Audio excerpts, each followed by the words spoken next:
और अब बात पेट्रोल, डीजल और गैस की किल्लत को लेकर फैलाई जा रही अफवाह की। एक तरफ सरकार जनता को भरोसा दे रही है कि देश में तेल और गैस का कोई संकट नहीं है, तो दूसरी तरफ कुछ लोग अपनी आदतों से बाज नहीं आ रहे हैं, जानबूझकर अफवाह फैलाने में लगे हुए हैं। इसी बीच तेल और गैस की कालाबाजारी करने वालों पर एक्शन का दौर भी जारी है। इससे जुड़ी एक रिपोर्ट देखते हैं।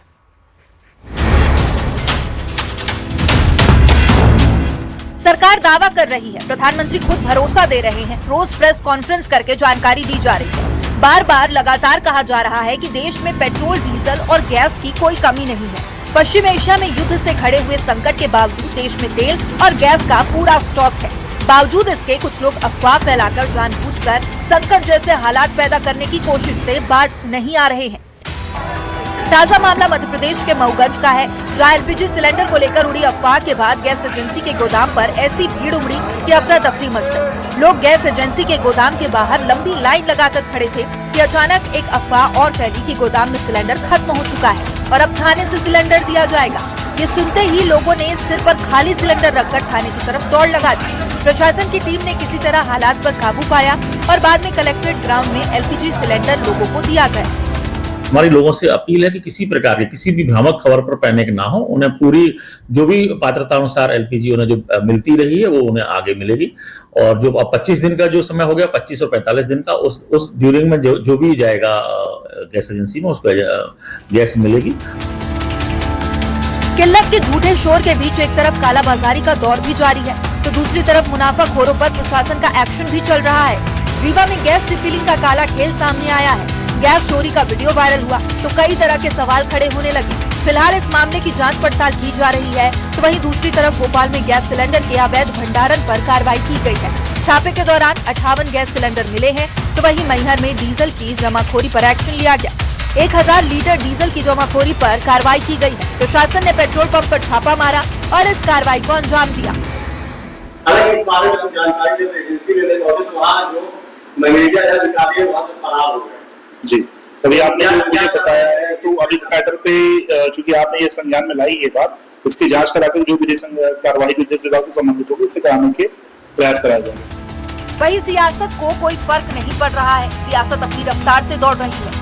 कांग्रेस जहां देश में तेल और गैस का कोई संकट नहीं होने के दावे को झुठलाकर सरकार को घेरने की कोशिश में है, तो वहीं पलटवार में बीजेपी का आरोप है कि कांग्रेस हमेशा से आपदा में अवसर ढूंढने का काम करती है और इसलिए जनता ने कांग्रेस को बाहर का रास्ता दिखाया। पेट्रोल, डीजल, रसोई गैस पूरे देश में कमी है। भारतीय जनता पार्टी के लोग हम लोग पे आरोप लगाते हैं। आने वाला समय बहुत ही भयावह है। सरकार के लिए इसके लिए कोई तैयारी नहीं है, क्योंकि इसके लिए दोषी कोई है तो प्रधानमंत्री नरेंद्र मोदी जी है। कांग्रेस के नेता किस प्रकार से भ्रम फैला करके जनता के बीच में किस प्रकार का वातावरण निर्मित करने का प्रयास कर रहे हैं, ये देश की जनता और छत्तीसगढ़ की जनता भली भांति समझ चुकी है। तेल गैस की किल्लत की अफवाह, कालाबाजारी पर एक्शन और सियासी टेंशन के बीच भारत के लिए आज राहत की एक और खबर आई। 94,000 मैट्रिक टन एलपीजी से लदे 2 और भारतीय जहाज स्ट्रेट ऑफ हॉर्मुज से सुरक्षित निकल गए हैं और भारतीयों के लिए एलपीजी ला रहा एक जहाज 31 मार्च को मुंबई पहुंचेगा, तो दूसरा जहाज 1 अप्रैल को मंगलुरु आएगा। Bureau report, news 18। आगे भी दूसरी खबरों का रुख करेंगे, लेकिन इस वक्त राजस्थान के अलवर का रुख कर लेते हैं। बड़ी खबर मिल रही है, कॉरिक्स कफ सिरप की 4000 से ज्यादा बोतलें बरामद की गई है। इसके साथ ही ये भी जानकारी मिल रही है कि 6192 फ्लॉक्सिकोस्पास कैप्सूल भी जब्त किए गए हैं। उद्योग नगर थाना पुलिस ने बड़ी कार्रवाई की है। पुलिस ने मौके से आरोपी वाजिद को गिरफ्तार किया है। बताया जा रहा है कि आरोपी युवक ने अपने किराए के मकान में सिरप और कैप्सूल रखे हुए थे। तो प्रतिबंधित कोरिक्स कफ सिरप की 4045 बोतल बरामद की गई। इसके साथ ही फ्लेक्सिकोस्पास कैप्सूल भी बरामद किए गए हैं। बेहद बड़ी मात्रा में तस्वीरें आपकी टीवी स्क्रीन पर आप देखिए किस तरीके से कार्टन में कोरिक्स और ये कैप्सूल्स रखे गए थे। उद्योग नगर थाना पुलिस ने बड़ी कार्रवाई की है और मौके से आरोपी वाजिद को भी गिरफ्तार किया गया है। उसने अपने किराए के मकान में सिरप और कैप्सूल रखे हुए थे। और इस वक्त हमारे साथ नितिन संवाददाता जुड़ चुके हैं। नितिन, क्या इनपुट मिले थे जिसके बाद ये बेहद बड़ी कार्रवाई की गई? क्या एक्शन और लिया जाएगा अब आरोपी के खिलाफ? जी बिल्कुल, अलवर से बड़ी खबर जो है सामने आ रही है। उद्योग नगर थाना पुलिस ने बड़ी कार्रवाई को अंजाम देते हुए एक आरोपी को गिरफ्तार किया है। आरोपी के कब्जे से भारी मात्रा में जो है किराए के मकान से जो है प्रतिबंधित कोरेक्स सिरप और नशीले कैप्सूल जो है बरामद किए गए हैं। उद्धवनगर थाना पुलिस ने जानकारी देते हुए बताया कि बख्तल की चौकी के पास में 12 बीघा क्षेत्र में पुलिस को जो है सूचना मिली थी मुखबिर के जरिए। उसके बाद में पुलिस ने जो है बख्तल की चौकी के पास तबीज दी थी और पुलिस ने मौके से जो है 4000 जो है बोतल जो 100 ml कोरेक्स कफ सिरप जो है वो मौके से बरामद की गई थी। इसके अलावा नशीले जो है कैप्सूल उनको भी मौके से जब्त किए गए हैं और ये जो ml कोरेक्स कफ सिरप जो है उसकी जो अनुमानित कीमत जो बताई जा रही है वो करीब 8,09,000 रुपए बताई जा रही है। पुलिस ने मौके से आरोपी वाजिद निवासी रायबका को गिरफ्तार किया है और ये कार्रवाई आरपीएस रश्मि मीणा के नेतृत्व में की गई थी, उनके सुपरविजन में की गई थी और पकड़े गए युवक ने जो है किराए के मकान में भारी मात्रा में प्रतिबंधित कोरेक्स सिरप और नशीले कैप्सूल जो है वो भरे हुए थे और मुखबिर की सूचना पर यह कार्रवाई को पुलिस ने अंजाम दिया है। ठीक है, शुक्रिया पूरे अपडेट के लिए नितिन।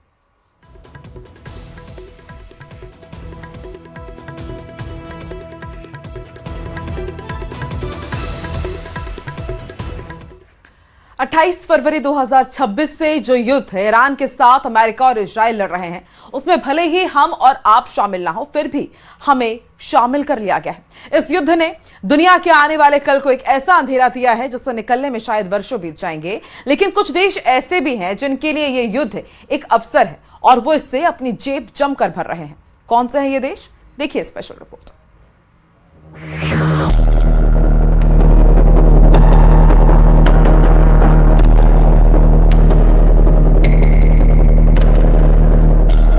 एक ऐसा चेक पॉइंट जहां से दुनिया का 27% तेल और 20% लिक्विफाइड नेचुरल गैस LNG गुजरता है, वो इस युद्ध की वजह से बंद हो गया है। दुनिया का 20 से 30% फर्टिलाइजर भी इसी संकरे रास्ते से होकर जाता है। ये वो रास्ता है जिस पर दुनिया की ताकतवर शक्तियां कंट्रोल चाहती हैं। Negotiating now and be great if we could do something, but they have to open it up. They have to open up the Strait of Hormuz. Excuse me for this. I'm so sorry. Such a terrible mistake.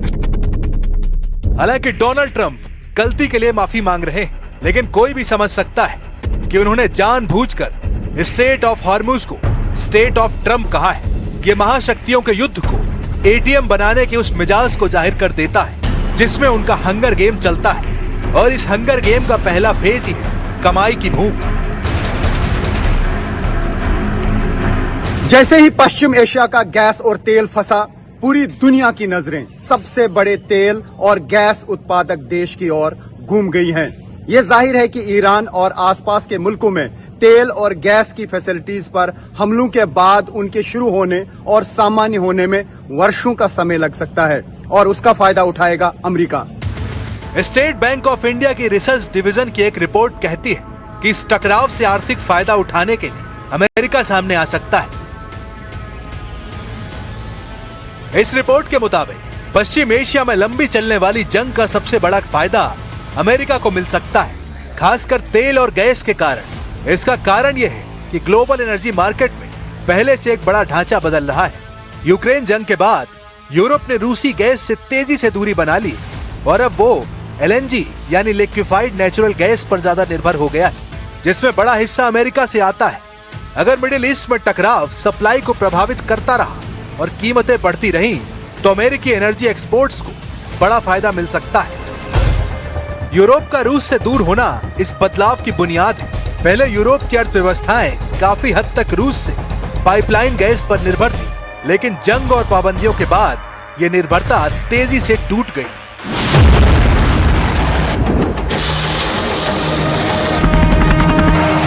यानी रूस और Ukraine की जंग ने भी America के लिए वो रास्ते बनाए जिससे वो यूरोपियन यूनियन के खर्च के उस हिस्से को हथिया सके जो रूस को जा रहा था।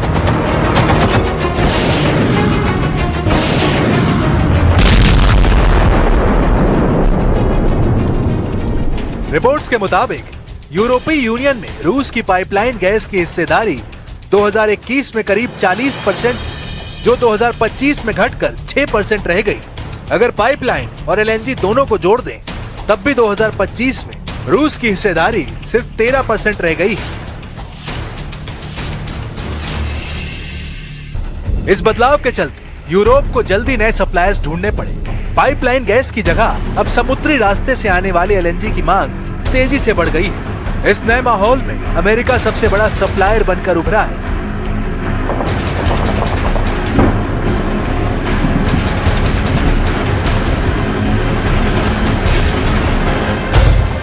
जब रूस ने यूक्रेन पर हमला किया था तो यही माना जा रहा था कि यूक्रेन कुछ दिन भी नहीं टिक पाएगा और रूस के सामने उसे सरेंडर करना होगा। लेकिन अमेरिका से सैन्य मदद मिलती रही। यूरोप के भी देश लगातार यूक्रेन को हथियारों के खेप भेजते रहे और पिछले 4 वर्षों से रूस और यूक्रेन जंग लड़ रहे हैं। 70,000 से ज्यादा लोग मारे गए, 35,000 से ज्यादा लोग लापता हैं, लाखों लोगों की जिंदगी नरक जैसी हो गई। लेकिन अमेरिका ने इस जंग में ईंधन डालकर इसे इस प्रकार से जियोपॉलिटिकल वॉर में तब्दील किया कि रूस से होने वाला यूरोप का व्यापार बदल गया। एसबीआई की रिपोर्ट कहती है कि 2025 में यूरोपीय यूनियन ने 140 बिलियन क्यूबिक मीटर से ज्यादा एलएनजी आयात की, जिसमें लगभग 58% अमेरिका से आई। 2021 से 2025 के बीच अमेरिकी एलएनजी सप्लाई लगभग 3 गुना बढ़ गई।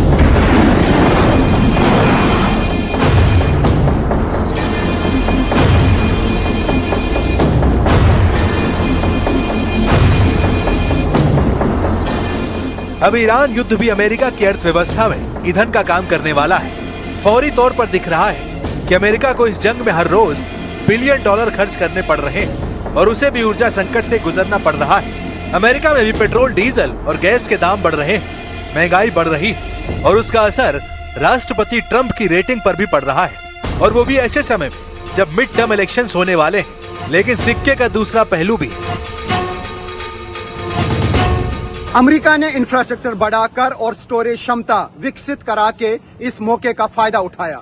रिपोर्ट में कहा गया है कि अमेरिका की कंपनियों ने जल्दी से फ्लोटिंग स्टोरेज टैंकर्स तैयार किए, जिससे सप्लाई में आने वाली दिक्कतों को संभाला जा सके। इसका मतलब यह है कि जब यूरोप की मांग बढ़ती है या दुनिया में सप्लाई कम होती है तो अमेरिका बाजार का बड़ा हिस्सा पकड़ सकता है। दूसरे शब्दों में, दुनिया के एनर्जी व्यापार में हो रहे इस बदलाव ने अमेरिकी एलएनजी एक्सपोर्टर्स को केंद्र में ला दिया है। तो अमेरिका ईरान महायुद्ध हर गुजरते दिन के साथ और ज्यादा खतरनाक हो रहा है। अब इस युद्ध में हूती विद्रोहियों की भी एंट्री हो गई है। यमन के हूती विद्रोही खुलकर अमेरिका और इजरायल के खिलाफ ईरान के समर्थन मैदान में उतर आए हैं, जिसके बाद रेड सी पर खतरा मंडरा रहा है। वहीं अमेरिका ने अपनी नौसेना के सबसे एडवांस युद्धपोत यूएसएस त्रिपोली को पश्चिम एशिया में तैनात कर दिया है, जिसके बाद अब ये सवाल उठ रहे हैं कि क्या ये जंग अब पूरी दुनिया को अपनी चपेट में लेने वाली है।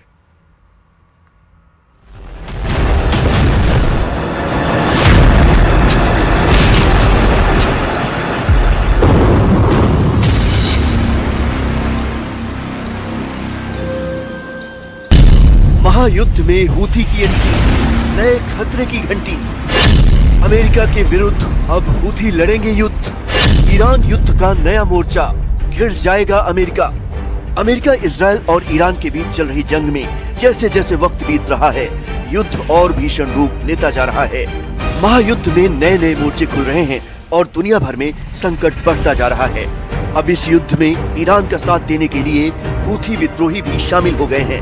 हूथी विद्रोहियों ने इजरायल पर बैलिस्टिक मिसाइलें दागकर साफ कर दिया कि अब ये जंग सिर्फ ईरान और इजरायल के बीच नहीं, इसमें हूथी विद्रोही भी ईरान के साथ खड़े हैं।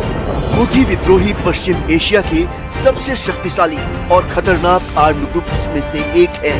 उनके पास 2000 किलोमीटर रेंज तक पार करने वाली बैलिस्टिक मिसाइलें हैं, पैलेस्टाइन 2 जैसी हाइपरसोनिक मिसाइलें हैं, सुसाइडर कामिकाजे ड्रोन हैं जो इजरायल में तबाही मचा सकते हैं। इसके अलावा एंटी शिप मिसाइल सिस्टम और करीब 1.5 लाख प्रशिक्षित लड़ाके हूथी विद्रोहियों की बड़ी ताकत है। हूथी विद्रोही बाब अल मंदेब गलियारे को बंद कर सकते हैं, जिससे वैश्विक समुद्री व्यापार पर संकट और गहरा सकता है। पहले ही हॉर्मुज स्ट्रेट बंद है और अगर ये समुद्री रूट भी बंद हुआ तो कच्चे तेल और गैस की सप्लाई पर बड़ा असर पड़ेगा। लाल सागर के तटीय क्षेत्रों पर हूथियों का नियंत्रण है। 2023 से 2025 के बीच हूथी 100 से ज्यादा जहाजों पर हमले कर चुके हैं। यानी ईरान और हूथी विद्रोही मिलकर अमेरिका और इजरायल की राह मुश्किल करने वाले हैं। ये युद्ध अमेरिका के लिए उतना आसान नहीं जितना ट्रंप ने सोचा था। शायद अब ट्रंप भी इस बात को समझ रहे हैं। अमेरिकी राष्ट्रपति डोनाल्ड ट्रंप का एक वीडियो क्लिप सोशल मीडिया पर वायरल है, जिसमें उन्होंने दुनिया के सबसे बड़े एयरक्राफ्ट कैरियर यूएसएस जेराल्ड पर हमले की बात कबूल की है। ट्रंप ने माना कि उनके एयरक्राफ्ट पर 17 तरफ से हमला किया गया था। And every 32 seconds, boom, boom, boom. And it was 1 o'clock in the morning, so we said, okay, I think we're in trouble. But they were ready for us, Johnny. And we were ready. He said we were ready. And then they hit us, and they came from 17 different angles. They were here, they were there. We ran for our lives. It was over. हवा और जमीन के बाद अब समंदर से भी बड़ा खतरा सामने है। इस खतरे को देखते हुए अमेरिका ने भी अपनी ताकत झोंक दी है। अमेरिका ने अपनी नौसेना का सबसे एडवांस युद्धपोत यूएसएस ट्रिपोली अब पश्चिम एशिया में तैनात कर दिया है। करीब 3500 मरीन हर हालात से निपटने को तैयार हैं। लेकिन इस बीच अमेरिका के करीबी भी उसे आगाह कर रहे हैं कि वो ईरान के साथ जमीनी लड़ाई में न उतरे। पूर्व नाटो कमांडर जनरल रिचर्ड सिडेफ ने दावा किया कि अगर अमेरिका हॉर्मुज में सेना उतारता है तो वो उसके लिए डरावना सपना साबित होगा। लेकिन ट्रंप क्या नाटो की सलाह सुनेंगे, ये बड़ा सवाल है। फिलहाल दुनिया भर में हो रहे बदलाव एक ही तस्वीर की तरफ इशारा करते हैं। पहले ही बम बारूद और मिसाइल हमलों से दहले पश्चिम एशिया में महायुद्ध की आग और भड़कने वाली है।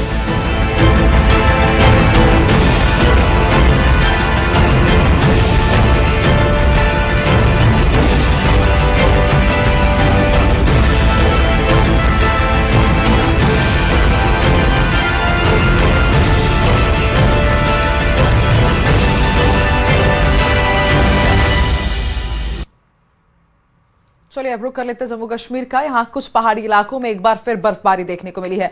बांदीपुरा और डोडा के पहाड़ों पर बर्फ की चादर चढ़ी हुई है। रोहतांग के अटल टनल पर भी भारी बर्फबारी हुई, जिसके बाद एक बार फिर पारा लुढ़क गया है। देखिए ये रिपोर्ट।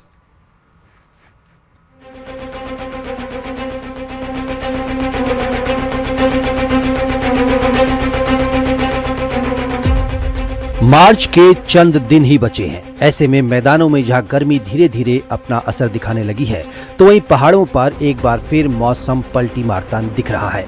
जम्मू कश्मीर के ऊंचाई वाले कई जगहों पर बर्फबारी हुई। तस्वीरें बांदीपोरा से आई हैं, जहां कुदरत का खूबसूरत नजारा देखने को मिला। आसमान से बर्फ की बारिश हो रही है, जिसने यहाँ पूरे इलाके को सफेद चादर से ढक दिया है।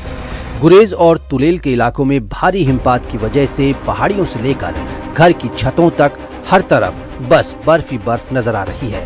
नजारा जितना दिलकश लग रहा है, वहीं आम जनजीवन पर भी असर पड़ रहा है। सड़कों पर बर्फ आने से कई रास्ते बाधित होने लगे हैं, फिसलन बढ़ गई है। स्थानीय लोगों और सैलानियों की सुरक्षा को देखते हुए प्रशासन ने एहतियात के तौर पर बांदीपोरा गुरेज सड़क को गाड़ियों की आवाजाही के लिए पूरी तरह बंद कर दिया है।